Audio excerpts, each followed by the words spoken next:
First knowledge of cage aquaculture spreading over a 12-month period recently commenced in Jahali's Central River region. The effort expected to translate into greater yields for participants was rolled out by the Ministry of Fisheries and Water Resources in collaboration with the Taiwan Technical Mission in the Gambia. Umin Jai has the details. To you, trainees, is to reciprocate to attaching importance to this training for sustainability. As the minister responsible for fisheries, I shall keep track on your developments and performance because I have personal interest in this diversity of production of fish. Supporting aquaculture development efforts, the Taiwanese Technical Mission has since been actively involved in shaping initiatives to improve agricultural productivity, helping farmers to boost their livelihoods in diverse ventures.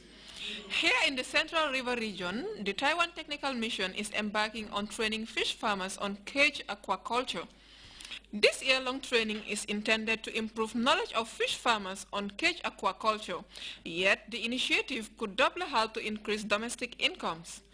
And hopefully, by the middle of next year, 2014, inshallah, as we promise, we will have all set the pilot projects in all the regions, where people will be trained and the project continues.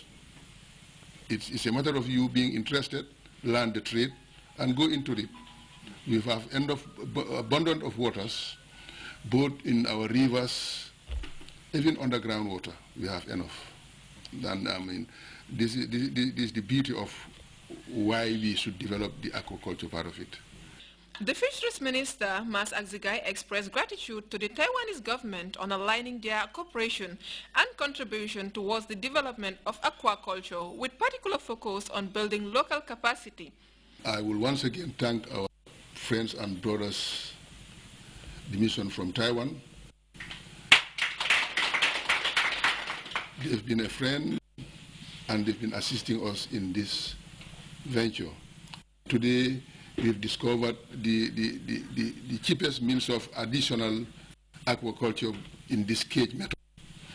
This year-long training is targeting 240 youths across the length and breadth of the country, and participants of the cage aquaculture training are tasked to serve as trainers to the rest of the youths in the country. Uminjai, Grts.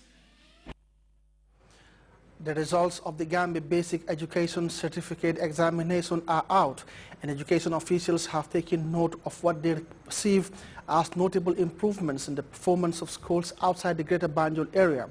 No schools are said to be engaged in some competition, with some of them producing a number of grade A students, or A-grade students rather. Alui Mendy sat down with Mohamed Jallo, Director of Planning at the Ministry of Basic and Secondary Education, to share the Ministry's impression, and here is an excerpt. The general impression of the Ministry is that the results continue to improve gradually, and yet again we have children, achieving aggregate 6. And for example, if you see the press release, the one who topped the result is Ileana Jaju from Dow's Comprehensive, who actually has 1 in all her 9 subjects, which I think is very good. And we also see that there is improvement, from other schools outside the Greater Banjul area. Like here, this year we saw Burfoot, Upper Basic School, coming out with aggregate 6, which is very good. Last year we saw schools like Keneba, achieving aggregate 6. I think for us as a ministry, these are signs that things are, beginning to improve gradually. I think what is responsible is that one of the things that the ministry is doing is always try to encourage the heads of the principals of schools to always look at their results and see how they can improve on it. We have our school improvement unit also that is working with the heads of schools to help them improve their results. Whenever we have our CCMs, which is every 2 months, we visit schools, we look at their results for the NAT, for the WAS, and for the GAWEKE. And we discuss with the principal what is the result that they had that year, how they have analyzed it, and how they can help improve for the next year. And really, like I said, we have, we begin to see great improvement, not just the Gabeke, but all the other exams that are being conducted by WIC. There is Muhammad Jallo, Director of Planning at the Ministry of Basic and Secondary Education, there discussing the Gabek results. It seems there is an abundance of raw talent waiting to be honed, especially in the area of science and technology. Every now and then, talented young Gambians do come up with prototypes of everyday machines, but moving from the design stage to manufacturing is one hurdle those brains are finding difficult to surmount. A case in point is Swaibu Jame, a resident of Willingara whose miniature airplanes and trains are causing a stir. Rohi Bite tells us more. The government set the year 2013 as the beginning of the foundation for a futuristic science and technology advancement process. There has been an increase in the number of talented young Gambians coming out with innovations of the highest quality. One of these budding scientists is Willingara native Swaibu Jame, who took his young career to another level with the building of a collection of a prototype aeroplane and trains. The aeroplane has a variety of simple gadgets matched into a movable device that has taken him closer to his dream of becoming a renowned scientist. It all began for Swaibu when he took on making simple stand and portable fans as well as ceiling fans. From then on, Swaibu tells me he turned to making toys, which he says provided him with some finances for his education. The results of Swaibu's creativity were amply demonstrated in public. A sample plane, helicopter and a train were proudly displayed at his home as he sets off for what is expected to be an exciting journey for one of the country's new generation of talented youths. Asked what inspires him to undertake such initiative, Swaibu explains how much he has driven by childhood dreams, something he built on with creative work throughout his teenage life. Now that young Swaibu is ready to improve on his skill, he is equally soliciting for support to ensure he reaches his true potential. Until then, the Willingara native will continue his admirable start to life as a member of collective band of the Gambia's brightest up and coming up scientists. Rohibite, Grts. Interesting. From there, we take our first break. The news continues right after.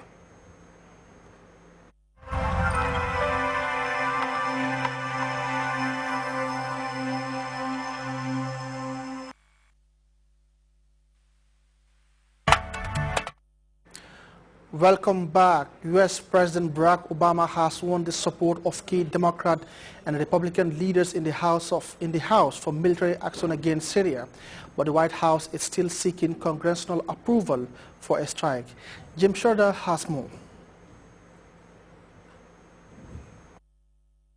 The al-Assad dynasty began in November 1970, when Hafez overthrew his boss, seizing power for himself in a bloodless coup.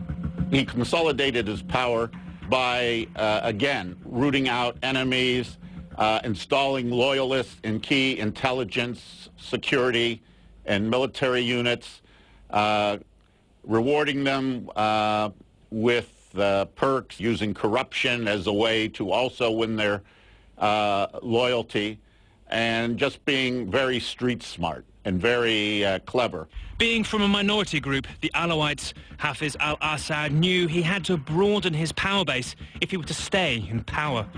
He, in fact, tried to make broad alliances with a number of minority communities, not only the very important Sunni upper class, but some of the Christians and Kurds as well. And to that degree, he was always careful about relying on any sort of Alawi or kind of tribal alliances that could potentially put his regime at a disadvantage because of their smaller percentage of the population. And when needed, Hafez al-Assad used brute force. Assad was very clever, very intelligent, ruthless, but not gratuitously so. He used force, including imprisonment and torture and the like, to maintain himself in power, not as something that he necessarily took pleasure in doing, but it was part of a mafia-like regime.